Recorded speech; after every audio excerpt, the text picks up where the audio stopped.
Hello. Today I want to talk to you about phrases and clauses, give you some examples, and show you how a phrase is a little bit different from a clause. First, let's talk about a phrase. A phrase is a group of words that stands together as a unit or as one meaning. Let's look at some examples of kinds of phrases. First, a noun phrase. The really tall woman. I have four words that come together to form one meaning, and they're centered around the noun woman. I could also have a verb phrase, which is where the verb plus the helping verbs are a group of words that have one meaning. Has been eating would be an example, centered around the verb eat. Three words with really just one meaning. We could also have prepositional phrases, and prepositional phrases have a preposition plus an object. In the tree. So in is the preposition, the tree is the object. An object is a noun. Clauses are a little different. Clauses are a group of words, but the key thing for a clause is that it's a subject-verb combination.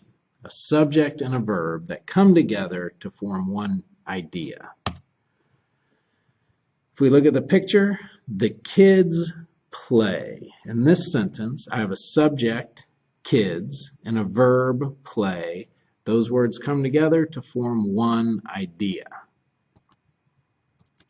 Now, in a clause, I could have a lot of different phrases. If I have this second sentence here, the young kids are playing soccer in the park. The young kids is a noun phrase. Are playing is a verb phrase. And in the park is a prepositional phrase. So I have three phrases in this one clause. And when I say clause, it's a subject-verb combination. Let's talk a little bit about the types of clauses. Look at this sentence. The kids play soccer. Now, let's look at another sentence. When the kids play soccer. So, with both sentences, they have about the same meaning. But the kids play soccer, that's a complete idea. When the kids play soccer, the second sentence, that one leaves us asking for more information. It's not a complete idea. So, those were examples of independent and dependent clauses. So an independent clause can stand by itself. It has a complete idea. The kids play soccer. It's a complete unit. With a dependent clause, can't stand by itself. It doesn't have a complete idea. When we read a dependent clause, we feel like we need more information.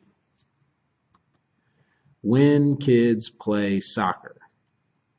So it's not a complete idea. We feel like we want more. If I add an independent clause to a dependent clause, then I can get a complete idea. So now I have when the kids play soccer, they have fun. They have fun is the independent clause. And when the kids play soccer is the dependent clause. So one thing that makes a dependent clause is that it has a subordinator.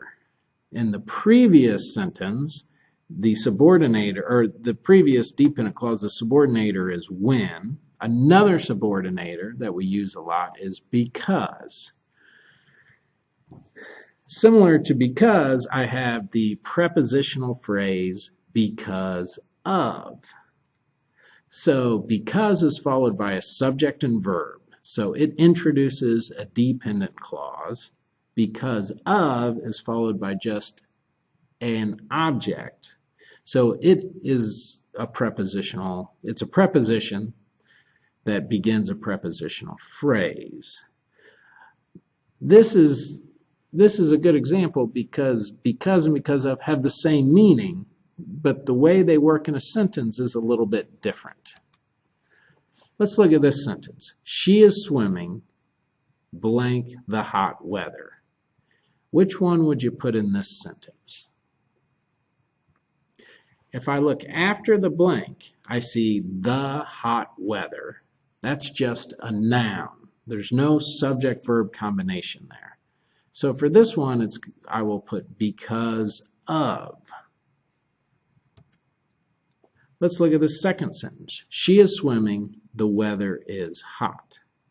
In the second sentence, I have the weather is hot. So I have weather is the subject, is the verb. So in this situation, I have a subject-verb combination. So I have a clause. So I need a word that introduces a clause, which is because. So the first sentence, because of. The second, because. Whew. See the girl yawning? She is tired. She is yawning. She is tired. Which word best joins those two ideas? If I look here after the blank, I see she is tired. That's a subject-verb combination. So I would use because, and that makes a dependent clause. In the second sentence, I have tiredness. Tiredness is a noun. So in this one, she is yawning because of tiredness. So that's a prepositional phrase, not a clause. She is yawning because she is tired. She is yawning because of tiredness. So today, I've talked about phrases. It's a group of words with one meaning. And then I've also talked about clauses, which is a subject-verb combination. And I talked about how there's a couple different kinds of clauses. There's independent clauses, which can stand by themselves, and dependent clauses, which need more information to complete the idea, or they're not a complete idea by themselves. I hope that helps answer any questions you have, and I hope you enjoy the video. Thank you. Have a good day.